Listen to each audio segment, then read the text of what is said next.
Hello everyone, welcome to my YouTube channel. तो आज हम लेकर आए हैं यूथ बुक से साइंस महारिवीजन बैच, जिसमें हम आरआरबी ग्रुप डी को टारगेट में लेते हुए चल रहे हैं।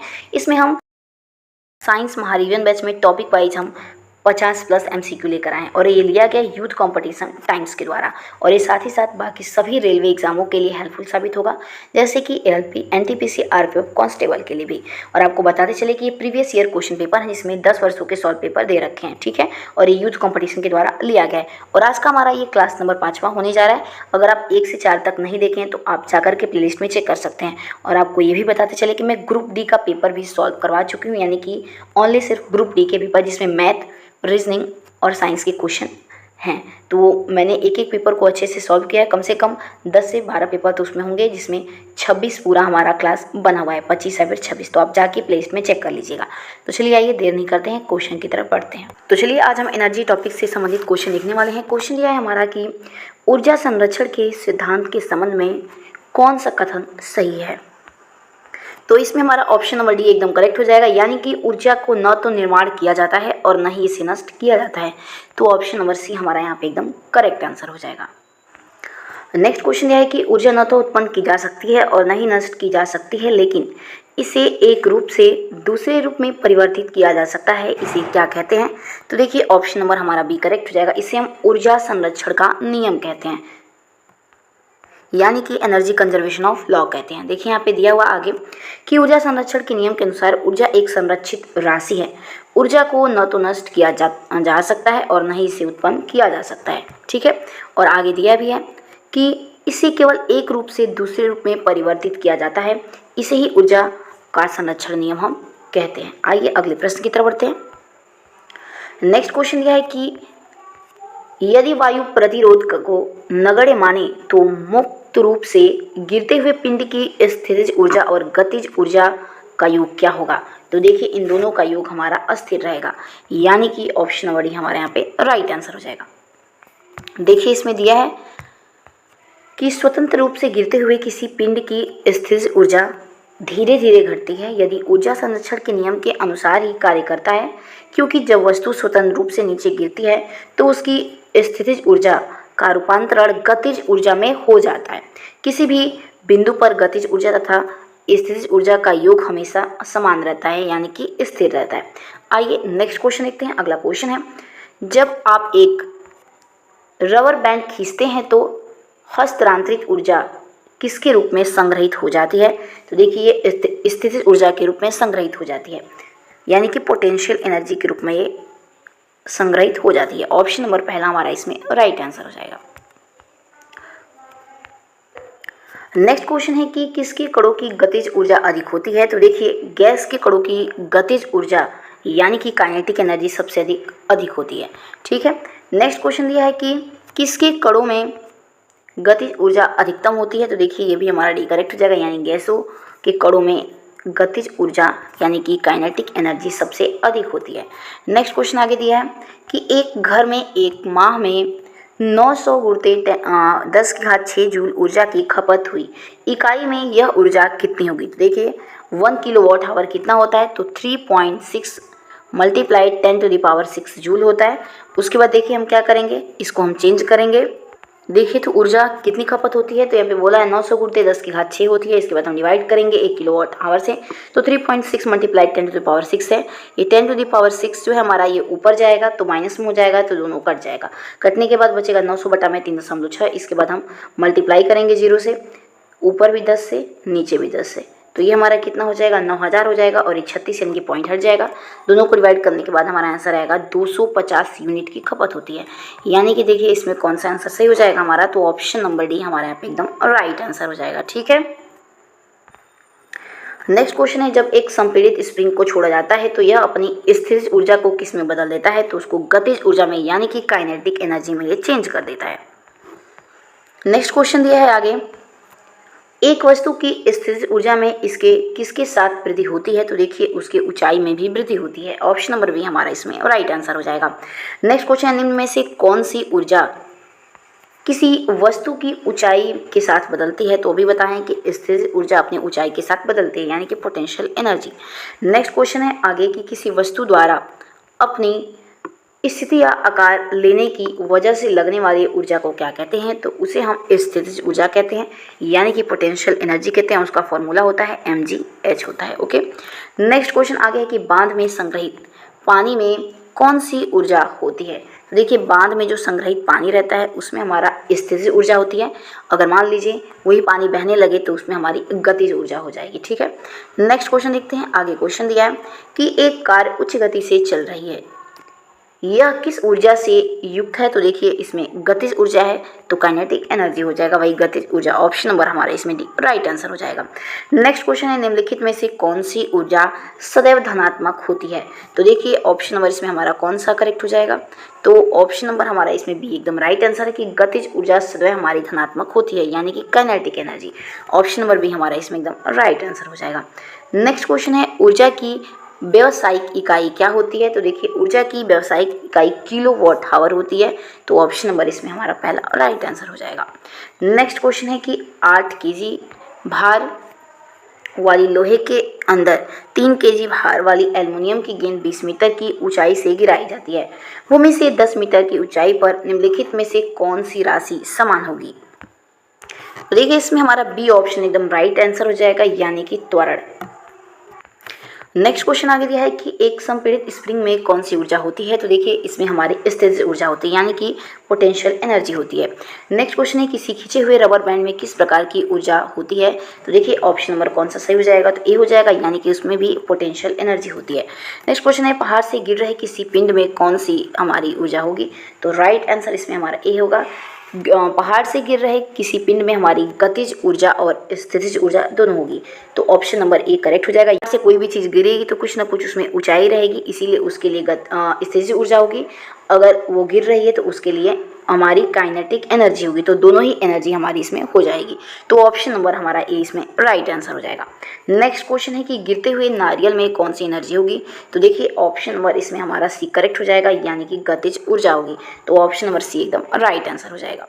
देखिए, यहाँ पे कुछ एग्जाम्पल दिया भी हुआ है कि ऊंचाई से गिरती हुई वस्तु जैसे बहता हुआ पानी, बहती हुई हवा, घूमता हुआ पहिया आदि में गतिज ऊर्जा होगा। ठीक है, नेक्स्ट क्वेश्चन देखते हैं। नेक्स्ट क्वेश्चन आ गया है कि 11 केजी की एक वस्तु जब भूमि से 5 मीटर की ऊंचाई पर हो तो इसमें निहित ऊर्जा ज्ञात करें, और हमारा ग्रेविटी दिया है 9.8 मीटर प्रति सेकंड स्क्वायर। तो देखिए, इसका फॉर्मूला होता है U = mgh होता है। तो सबसे पहले मास हमारा 11 दिया है, उसको रखेंगे, जी हमारा 9.8 रखेंगे, हाइट कितना दिया है? तो 5 मीटर दिया है, सभी को मल्टीप्लाई करेंगे तो 539 जूल आ जाएगा, यानी कि ऑप्शन नंबर ए हमारे यहाँ पे बिल्कुल एकदम राइट आंसर हो जाएगा। ओके, नेक्स्ट क्वेश्चन दिया है कि 14 केजी की एक वस्तु जब भूमि से 5 मीटर की ऊंचाई पर है तब उसमें निहित ऊर्जा कितनी होगी? दिया गया, जी हमारा यहाँ भी 9.8 मीटर प्रति सेकंड स्क्वायर दिया हुआ है। तो देखिए, स्थितिज ऊर्जा यानी कि पोटेंशियल एनर्जी का फॉर्मूला भी बताए थे कि mgh होता है। तो मास हमारा 14 रख देंगे, ग्रेविटी 9.8 और हाइट हमारा 5 मीटर है, सभी को मल्टीप्लाई करेंगे तो 686 आ जाएगा, यानी कि ऑप्शन नंबर सी हमारा बिल्कुल यहाँ पे राइट आंसर हो जाएगा। नेक्स्ट क्वेश्चन आगे दिया है कि 15 केजी की एक वस्तु जब भूमि से 10 मीटर की ऊंचाई पर है तब इसमें निहित ऊर्जा क्या होगी? तो देखिए, mgh का फॉर्मूला लगाएंगे, यानी पोटेंशियल = mgh हो जाएगा। तो मास हमारा 15 दिया है और जी हमारा यहाँ पे 10 मीटर प्रति सेकंड स्क्वायर रखना है, और हाइट यानी कि h हमारा 10 दिया है, सभी को गुणा करेंगे तो 1500 जूल आ जाएगा, यानी कि ऑप्शन नंबर डी हमारा यहाँ पे एकदम बिल्कुल राइट आंसर हो जाएगा। नेक्स्ट क्वेश्चन है कि किसी वस्तु की गतिज ऊर्जा 120 जूल है, इसका द्रव्यमान 15 केजी है, तो वस्तु का वेग पता करना है। तो देखिए, सबसे पहले गतिज ऊर्जा का फॉर्मूला क्या होता है? तो काइनेटिक एनर्जी का फॉर्मूला होता है 1/2 mv²। ठीक है, तो गतिज ऊर्जा हमारा 120 दिया है और 1/2 रखेंगे, मास हमारा 15 दिया है और v² हमको पता करना है, यानी कि वेग हमको यहाँ पे क्या बोला है कि वेग पता करना है, तो v = वेलोसिटी, यानी कि वेग को ही पता करना है। फिर इसके बाद आगे क्या करेंगे, इसको हम सॉल्व करेंगे। 120 इधर ही रहेगा, मल्टीप्लाई उधर जाएगा, 2 तो हो जाएगा गुणते, और 15 हमारा भाग में आ जाएगा। उसके बाद हम इसको कटाएंगे 5 से, 5 3 15, फिर 5 दूना के 10, 5 चौके 20 हो जाएगा, फिर 3 8 24, तो 8 और 2 बचेगा, तो 8 दूना के 16, और 21 का स्क्वायर होता है तो 4, तो 4 मीटर प्रति सेकेंड स्क्वायर हमारा क्या आ जाएगा? वेग, यानी कि वेलोसिटी। तो देखिए, इसमें ऑप्शन नंबर कौन सा सही हो जाएगा? तो ऑप्शन नंबर बी एकदम हमारे यहाँ पे राइट आंसर हो जाएगा। नेक्स्ट क्वेश्चन की तरफ बढ़ते हैं। अगला क्वेश्चन है कि 15 किग्रा द्रव्यमान की एक वस्तु 8 मीटर प्रति सेकंड के एक समान वेग से गति कर रही है, उस वस्तु की गतिज ऊर्जा पूछ रहा है। तो देखिए इसके लिए हम mgh का फॉर्मूला लगाएंगे। इसके बाद m कितना है हमारा, तो 12 दिया है, g हमारा 9.8 और हाइट हमारा h यानी कि 5 दिया है। गुणा करने के बाद 588 जूल आ जाएगा, यानी कि ऑप्शन नंबर डी हमारे यहाँ पे एकदम राइट आंसर हो जाएगा। नेक्स्ट क्वेश्चन देखते हैं। अगला क्वेश्चन देखिए क्या दिया है। तो देखिए यहाँ पे काइनेटिक एनर्जी पूछा है। तो काइनेटिक एनर्जी का फॉर्मूला हाफ mv² होता है। तो मास हमारा 15 दिया है, वेलोसिटी हमारा 8 मीटर प्रति सेकंड दिया है। तो गतिज ऊर्जा पता करना है, तो 1/2, फिर मास हमारा कितना हो जाएगा, तो 15, और v हमारा 8 दिया है, तो उसका स्क्वायर कर देंगे। इसके बाद आंसर हमारा आ जाएगा 480 जूल। तो ऑप्शन नंबर ए हमारे यहाँ पे एकदम राइट आंसर हो जाएगा।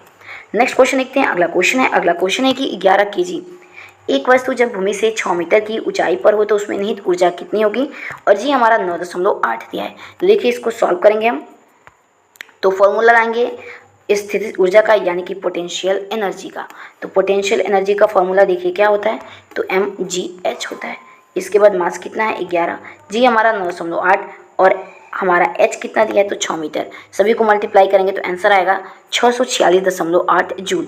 तो ऑप्शन नंबर इसमें हमारा बी एकदम राइट आंसर हो जाएगा। ठीक है, नेक्स्ट क्वेश्चन देखते हैं। बंदूक से चली गोली लक्ष्य के भीतर गहराई से चलाई जाती है, क्योंकि इसमें क्या निहित होता है, तो इसमें गतिज ऊर्जा निहित होता है। ऑप्शन बड़ी करेक्ट हो जाएगा।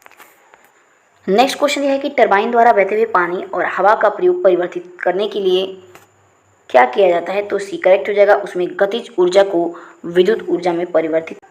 नेक्स्ट क्वेश्चन देखते हैं। अगला क्वेश्चन है किसी बंदूक से बुलेट दागने पर बुलेट की गतिज ऊर्जा क्या होती है, तो बंदूक की तुलना में अधिक होती है। ऑप्शन नंबर सी यहाँ पे करेक्ट हो जाएगा। नेक्स्ट क्वेश्चन आगे हमारा दिया है कि यांत्रिक ऊर्जा माइनस गतिज ऊर्जा ये किसके बराबर होता है, तो ये स्थितिज ऊर्जा के बराबर होता है। ऑप्शन नंबर बी हमारे यहाँ पे करेक्ट हो जाएगा। नेक्स्ट क्वेश्चन है एक वस्तु की गतिज ऊर्जा और स्थितिज ऊर्जा के योग को क्या कहते हैं, तो देखिए इसे हम यांत्रिक ऊर्जा कहते हैं। ऑप्शन नंबर बी हमारे यहाँ पे एकदम राइट आंसर हो जाएगा। नेक्स्ट क्वेश्चन है आगे कि यांत्रिक ऊर्जा कैसी होती है, तो सी करेक्ट हो जाएगा। किसी वस्तु की गतिज ऊर्जा और स्थितिज ऊर्जा के योग को हम यांत्रिक ऊर्जा कहते हैं। तो ऑप्शन नंबर सी हमारे यहाँ पे एकदम राइट आंसर हो जाएगा।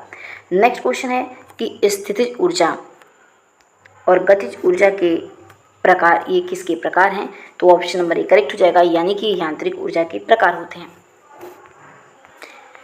आगे हमारा क्वेश्चन यह है कि ऊर्जा में दो प्रकार कौन सी होती है, तो ऑप्शन नंबर ए करेक्ट हो जाएगा, यानी कि यांत्रिक में ही दो ऊर्जा आ जाती हैं। यानी कि पहला ऊर्जा क्या होता है, तो पोटेंशियल कह सकते हैं, और दूसरा हमारा ये काइनेटिक एनर्जी। इन दोनों में ही दो हम प्रकार की ऊर्जा आ जाती हैं। तो ऑप्शन नंबर ए हमारा एकदम यहाँ पे राइट आंसर हो जाएगा। नेक्स्ट क्वेश्चन है कि 15 kg द्रव्यमान की एक वस्तु 60 मीटर प्रति सेकंड स्क्वायर एक समान वेग से गति कर रही है, तो उस वस्तु की गतिज ऊर्जा क्या होगी, तो फॉर्मूला क्या हम लगाएंगे, हाफ mv²। उसके बाद देखिए मास हमारा 15 दिया है और वेलोसिटी हमारा 7 दिया है, तो 7 × 7 कर देंगे। इन दोनों को घटाएंगे तो हमारा आएगा 367.5 जूल। तो देखिए इसमें हमारा कौन सा सही हो जाएगा, तो ऑप्शन नंबर सी हमारा यहाँ पे बिल्कुल एकदम राइट आंसर हो जाएगा। ओके, नेक्स्ट क्वेश्चन देखते हैं। अगला क्वेश्चन है कि 12 kg की एक वस्तु को भूमि से निहित ऊंचाई पर रखा गया है। यदि वस्तु की ऊंचाई 60 जूल है तो भूमि के संदर्भ में वस्तु की ऊंचाई ज्ञात कीजिए। और दिया गया जी हमारा क्या है, 10 मीटर प्रति सेकंड स्क्वायर दिया है। तो सबसे पहले क्या देखेंगे, यहाँ पे देखिए स्थितिज ऊर्जा यहाँ पे लगेगा, तो mgh फॉर्मूला यूज़ करेंगे हम। और देखिए यहाँ पे पोटेंशियल एनर्जी यानी कि स्थितिज ऊर्जा को कितना दिया है, तो यहाँ पे स्थितिज ऊर्जा को यहाँ पे दे रखा है 600। ठीक, उसके बाद m कितना है 12, g हमारा दिया है 10, तो हाइट हमको पता करनी है। तो 600 बटा में क्या, 600 बटा में हो जाएगा, क्योंकि ये गुणा में है, तो 12 × 10, उसके बाद कटाएंगे 0 से 0, इसके बाद 12 × 25 60, तो 5 मीटर हमारा आंसर आ जाएगा। यानी कि ऑप्शन नंबर डी हमारा इसमें बिल्कुल एकदम राइट आंसर हो जाएगा। नेक्स्ट क्वेश्चन देखते हैं। अगला क्वेश्चन है कि निम्नलिखित में से कौन सी ऊर्जा गतिज ऊर्जा है। पूछ रहा है कि कौन सी ऊर्जा गतिज ऊर्जा का उदाहरण है। तो देखिए ऑप्शन बड़ी हमारा करेक्ट हो जाएगा, यानी कि ए बी सी ये तीनों ही हमारे हमारे गतिज ऊर्जा के उदाहरण हैं। तो बंदूक से निकली गोली भी, और तीव्र गति से कार्यरत रेलवे इंजन भी, और एक साधारण पेंडुलम की गति भी। तो ऑप्शन नंबर डी एकदम राइट आंसर हो जाएगा। नेक्स्ट क्वेश्चन देखते हैं। आगे क्वेश्चन है कि ऊर्जा के संबंध में निम्न में से कौन सा कथन सत्य नहीं है। तो डी हमारा सत्य नहीं है, यानी कि रूपांतरण के दौरान निर्गत ऊर्जा निर्वात में जाती है। तो ऑप्शन नंबर डी हमारा ये करेक्ट नहीं है। ध्यान दीजिएगा, यहाँ पे सत्य नहीं है पूछा है। नेक्स्ट क्वेश्चन देखते हैं। अगला क्वेश्चन है कि निम्नलिखित में से किसे न तो उत्पन्न किया जा सकता है और न ही उसे नष्ट किया जा सकता है। तो ऊर्जा को हम ना ही उत्पन्न कर सकते हैं और ना ही नष्ट कर सकते हैं, और ये ऊर्जा संरक्षण के नियम से है। नेक्स्ट क्वेश्चन देखते हैं। अगला क्वेश्चन है कि 20 किग्रा द्रव्यमान, यानी कि 20 किलो द्रव्यमान दिया है। एक वस्तु 10 मीटर प्रति सेकंड की समान वेग के साथ चलती है, यानी कि वेलोसिटी 10 मीटर प्रति सेकंड दिया है। वह वस्तु द्वारा प्राप्त गतिशील ऊर्जा को बताना है यहाँ पे। तो देखिए, गतिशील ऊर्जा बोला है तो यहाँ पे हम लगाएंगे गतिज ऊर्जा का फॉर्मूला ½ mv²। इसके बाद हाफ 1/2 लिखेंगे, मास हमारा 20 हो जाएगा और वी हमारा 10 × 10 हो जाएगा। तो आंसर हमारा 1000 जूल आ जाएगा। तो ऑप्शन नंबर बी हमारा यहाँ पे एकदम राइट आंसर हो जाएगा। तो चलिए दोस्तों, मिलते हैं अपने अगले वीडियो के साथ। अगर वीडियो पसंद आए तो प्लीज़ से लाइक एंड सब्सक्राइब जरूर करें, ताकि हमारा मनोबल बढ़ा रहे। तब तक के लिए आप अपना ध्यान रखिए। जय हिंद, जय भारत।